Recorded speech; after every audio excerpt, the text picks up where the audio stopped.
আসসালামু আলাইকুম। নিপা ডেইলি কুকিংয়ে স্বাগতম জানাচ্ছি আমার আজকের রেসিপি দেখার জন্য।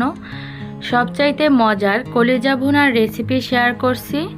রান্না করার পর কলিজা শক্ত হয়ে যাবে না, খেতেও হবে অনেক বেশি সফট।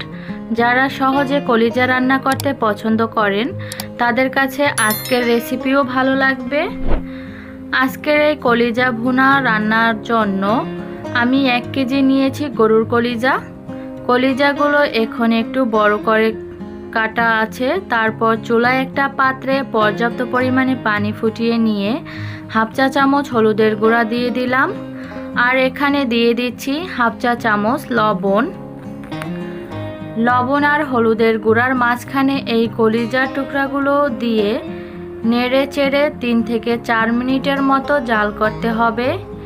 এটায় অনেকটা সময় ধরে জাল করলে কিন্তু কলিজা শক্ত হয়ে যাবে রান্না করার পর।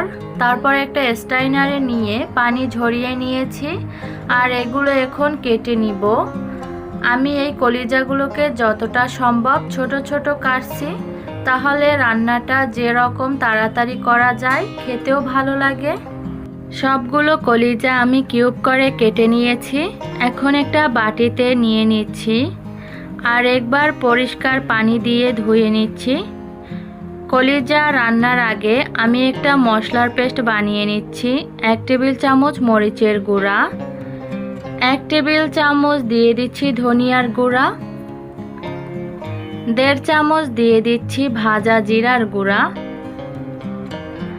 আর 1/2 চা চামচ হলুদের গুঁড়া। তারপর অল্প একটু পানির সাথে নেড়ে চেড়ে এই গুঁড়া মশলাটা গুলিয়ে নিচ্ছি। তাহলে কলিজা ভুনাতে একটা বাটা মশলার স্বাদ আসবে। কলিজা ভুনা রান্নার জন্য চুলায় প্যান বসিয়ে আস্ত গরম মশলা দিয়ে দিলাম, এলাচ, দারচিনি, তেজপাতা আর কিছু গোলমরিচ।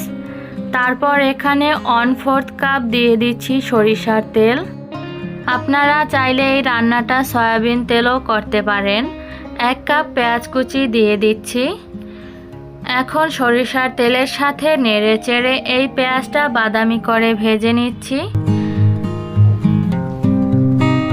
1 টেবিল চামচ দিয়ে দিলাম আদা বাটা, 1/2 টেবিল চামচ রসুন বাটা।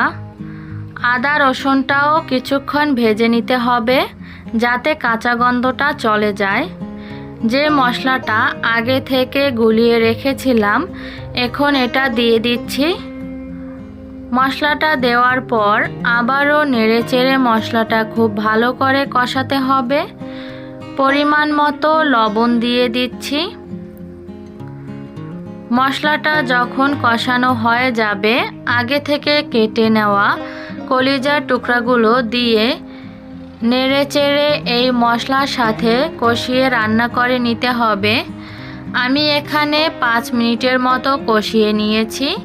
তেলটা যখন উপরে চলে এসেছে তারপর এখানে 1 কাপ গরম পানি দিয়ে দিলাম।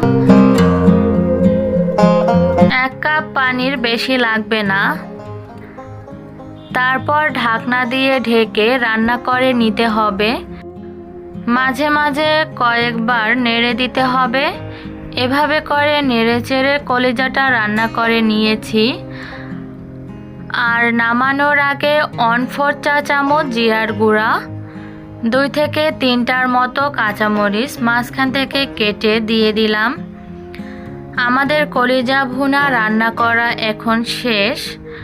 ঢাকনা দিয়ে ঢেকে অপেক্ষা করছি মিনিট 5। এখন শুধু গরম গরম পরিবেশনের পালা। সহজ রেসিপিতে আজকের এই কলিজা ভুনাটা শেয়ার করলাম।